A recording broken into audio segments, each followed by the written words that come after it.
अदिति और पुराना बंगला। अदिति को पुराने और रहस्यमयी जगहों पर जाने का बहुत शौक था। एक दिन उसने अपने दोस्तों के साथ शहर के बाहर एक पुराने सुनसान बंगले में जाने का प्लान बनाया।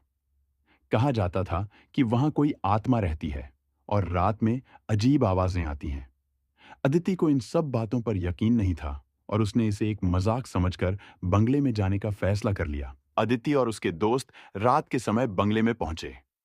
अंदर घुसते ही सब जगह अंधेरा था और हवाओं की तेज आवाज के साथ खिड़कियां और दरवाजे खड़खड़ाने लगे। अदिति के दोस्तों ने डर के मारे अंदर जाने से मना कर दिया, लेकिन अदिति ने हिम्मत दिखाते हुए कहा। मैं अंदर जा रही हूँ। कौन चल रहा है मेरे साथ? उसके दोस्तों ने बाहर ही रुकने का फैसला किया और अदिति अकेली बंगले के अंदर चली गई। जैसे ही अदिति ने अंदर कदम रखा, उसे लगा जैसे कोई उसे देख रहा है।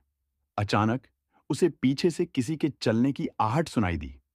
उसने मुड़कर देखा, लेकिन वहां कोई नहीं था।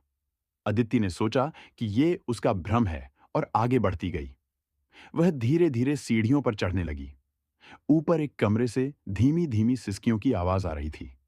अदिति ने दरवाजा खोलकर देखा तो अंदर कुछ नहीं था, सिर्फ एक पुराना टूटा हुआ झूला जो धीरे धीरे हिल रहा था। अचानक झूला तेजी से हिलने लगा और कमरे में तेज हवा चलने लगी। अदिति घबराकर पीछे हटने लगी। तभी झूले पर एक साया दिखाई दिया। वह साया धीरे धीरे आकार लेने लगा और एक महिला की आत्मा में बदल गया। आत्मा ने अदिति की ओर देखा और चीखने लगी।